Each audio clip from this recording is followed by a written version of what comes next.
All right, we got it for you. Our fearless leaders back in the booth. Here it is, Strawberry Letter. What's going on, Rebel family? Today's video, he no longer wants to come to bed, a strawberry letter.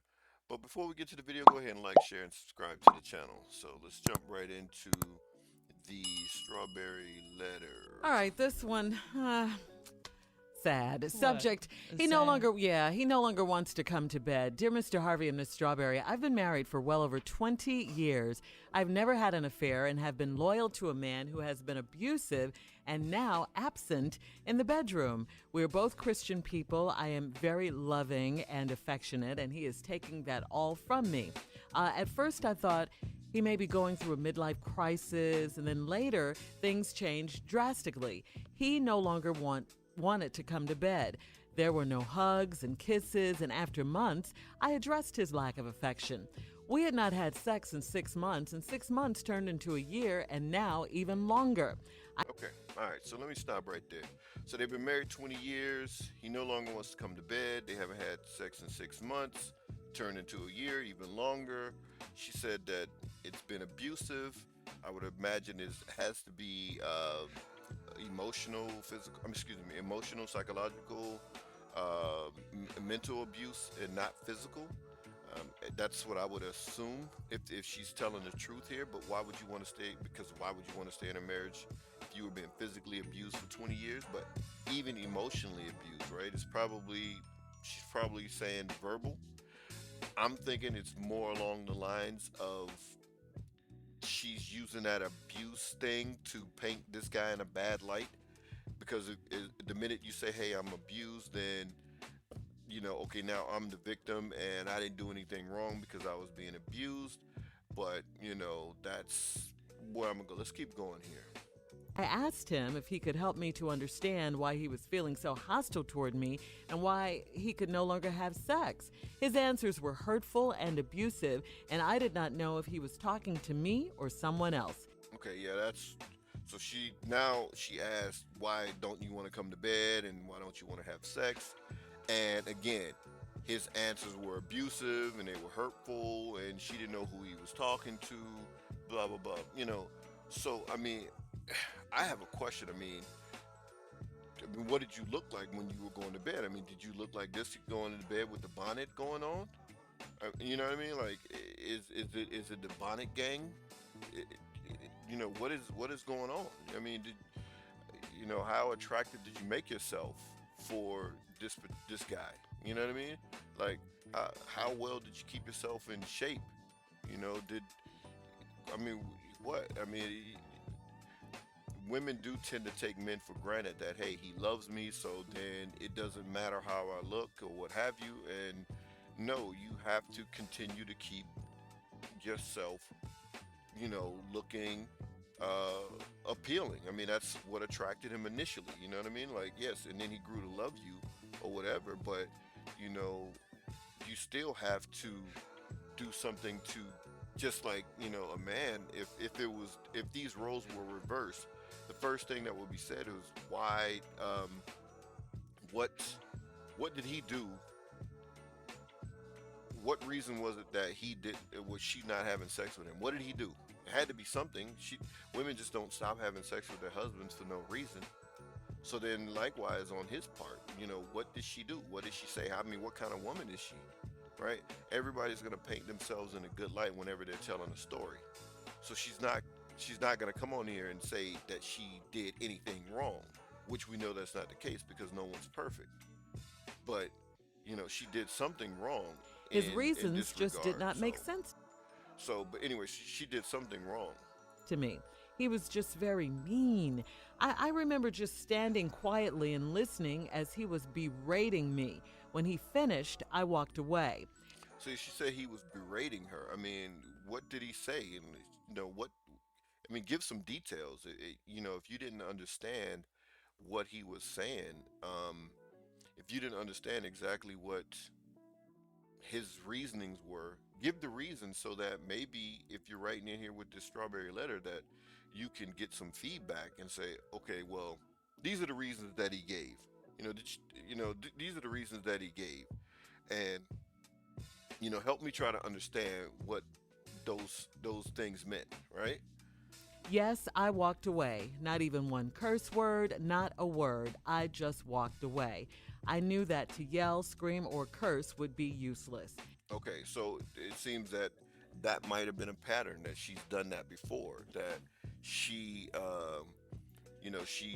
she's cursed at him before. She's whatever before, right? I mean, and these the images on the screen. I mean, did you go to bed looking with an avocado mask on, with the bonnet going on? I mean, did you look like this woman here? You know, w- did you go to bed looking like this woman, or did you go to bed looking like this woman? Obviously, she's in her 40s. She's not gonna look like a 20-year-old. But did you try to keep yourself in shape? I mean, what? I mean, there has to be some reason, and she gives no reason at all because, again, it's going to paint her in a bad light, I would imagine. It was as if Satan had taken over his body, mind, and tongue. He denied an affair, phone sex, pornography, and being gay. But Okay, all right, and I caught that little shot that she threw. He denied phone sex, pornography, and being gay. Like, if you have to ask your husband after 20 years if he's gay, that was a bit of a shot to be like, she threw a little shot in there. This man is not gay after 20 years. I mean, come on. he locks his cell phone up and keeps it with him at all times, even while sitting on the toilet. The only thing I want to know is why I was not good enough. I am a good and loving wife. I am not the best. That's for him to judge. You can't judge how effective you were as a wife. That's for him to judge. Unless you had another husband, then your ex-husband and your current husband are the ones to judge what type of wife you are, right? You could just sit up here and say I was a great wife. No, that's for him to say. You don't know how he thought about you as a wife. You can't Best just say looking that. woman in the world, but I dress well and have a kind and loving spirit. Okay, so she says she's not the best looking woman in the world, but she dresses nice and she has a kind and loving spirit. So says you, right? We don't know how kind you are. We don't know how loving your spirit is. That's for your husband to determine. Because you could be on here, you sound nice and all, get up, you sound as nice as you could be on this letter. But then, you talk to your husband any kind of way. You know what I mean? Like, we don't know, right? We don't know exactly what's going on here. The love and passion that I had is gone now because of all that he has done, said, and not done. Sex. I just want it to be loved. The sad thing is that I enjoy being a wife, and I am a good one. I guess I need to know from a man's perspective why I was not good enough. Okay, the man's perspective that you need to hear from is your husband, not Steve Harvey, because Steve Harvey doesn't know what type of wife you are or woman you are, right? The perspective that you needed to get was from your husband, but I think when he gave it to you, you probably felt some kind of way because you said it and it was saying it was abusive and so forth and so on, that his words were abusive, but he probably was just giving you his honest feedback, and that was something that you didn't want to hear. You know what I mean? And I think,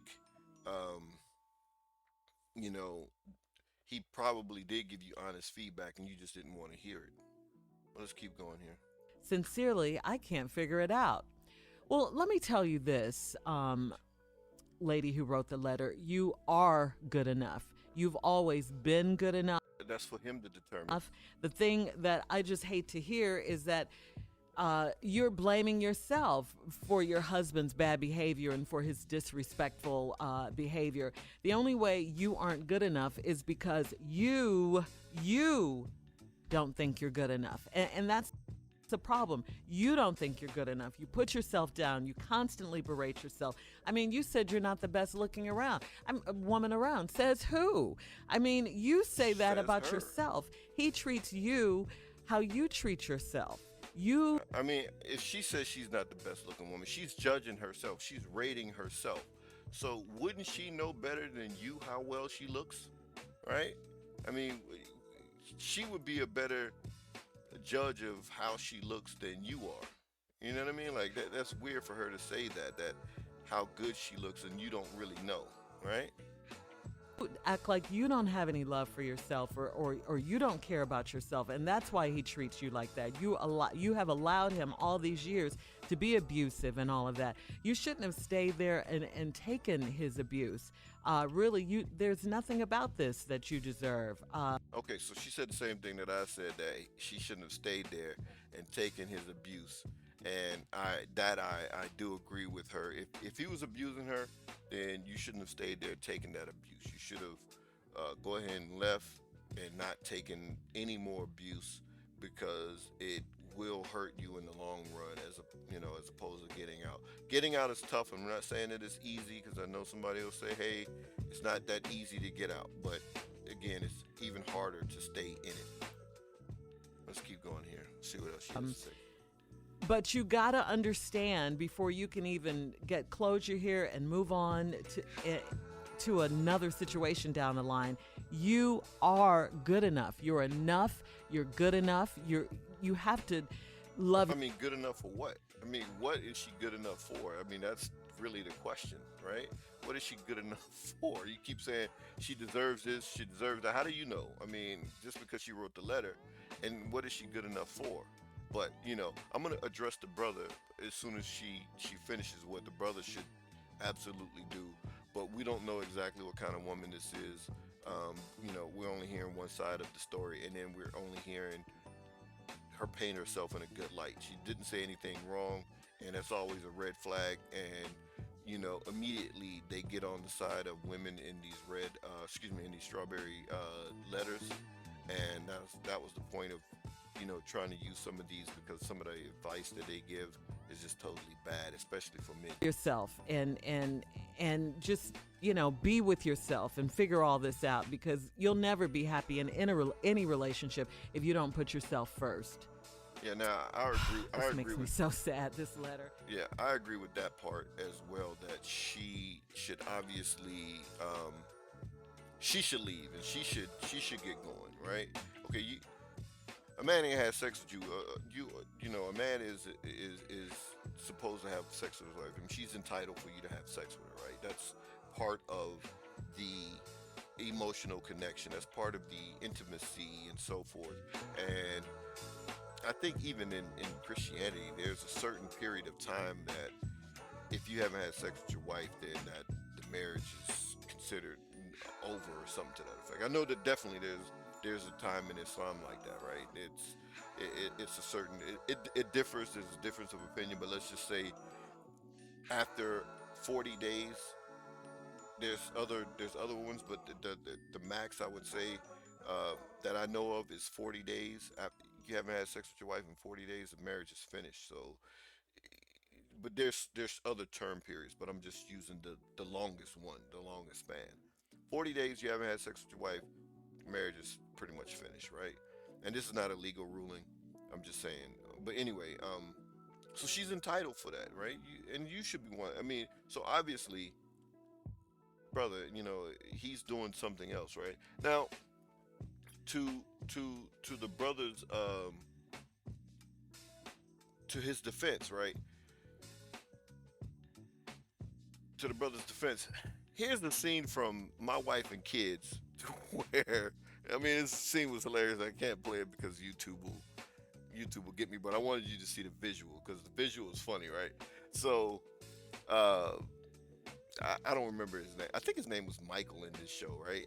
His brother came, played by his actual brother, Keenan Ivory Wayans, right? What is his name? Damon Wayans.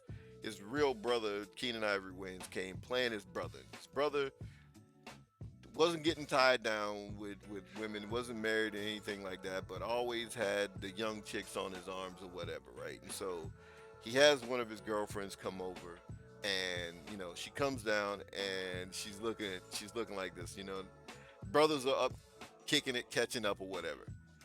She comes down and basically is like, when you coming to bed? And he's like, yo, I'll be up there in a minute. And she's like, yo, keep it hot for me or whatever. She's like, anything you want, right? Now, check my man out.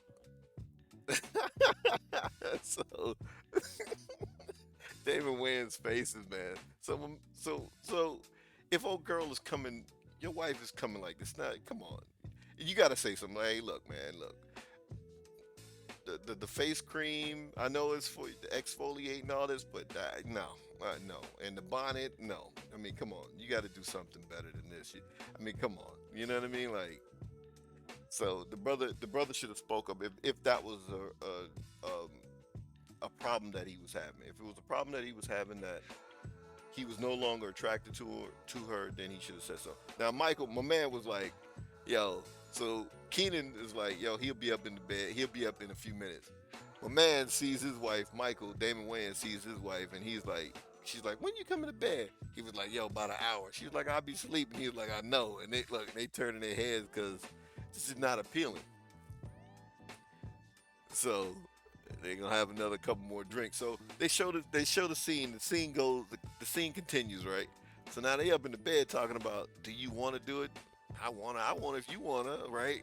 Well, if you keep saying you wanna, it's not gonna happen, right? Now watch what happens here. My man is like, yo, take the bonnet off. She got on another bonnet, right? And then he like, yo, can you take that bonnet off? And he's like, all right, come on, let's get it in or whatever, right? And then the little girl comes in or whatever, right? So, but yeah. So, yeah, I mean, if you have these bonnets on and you think that that's attractive to a dude, I mean, yeah, will a dude hit it? Will your husband hit it? Yes, or whatever, right? It is what it is. But is that the most attractive thing for men, to see a woman with face creams and bonnets and so forth and shabby house coats and what are them things called? The pajamas with the feet in it. I mean, look at this face cream here. Not that she would be a bad looking woman, but you might want to see the face cream. I mean, and if you're attractive enough, obviously any kind of pajamas you can get away with it. But the lady said she's not that attractive, so then she should be doing something else to, entice her husband or keep her husband attracted to her, right? And she didn't give any details, like I said again, on what she got wrong or what she was doing wrong. But the brother should absolutely just, if he's not happy with her, look, cut your losses, go out and do what it is to be happy. You know what I mean? If you're in that thing and you're miserable, if you're miserable enough to not have sex with your wife after a year or whatever or more, I mean that's a long time. So, want to break the bro code or whatever, but the truth is the truth. He's doing something. He's fulfilling that sexual desire some kind of way after a year, 6 months or whatever. He's fulfilling it somewhere. I mean, and I would think anybody's doing it. If it was a woman that was gone a year without having sex with her husband, she's getting it from somewhere. She's doing something to fulfill that need. So, the lesson is obvious. If you're not happy in the situation, cut your losses and do what you need to do to be happy. She could be a great woman. She might not be. I mean, she has some faults. She didn't say what they were. But if they're bad enough to where you just like, okay, I'm done even having sex with her, then it's time to move on. And that's clear handwriting on the wall. You know what I mean? It's not even close to where you should even consider. Staying at that point. But those are my final thoughts. Peace, Rebel family.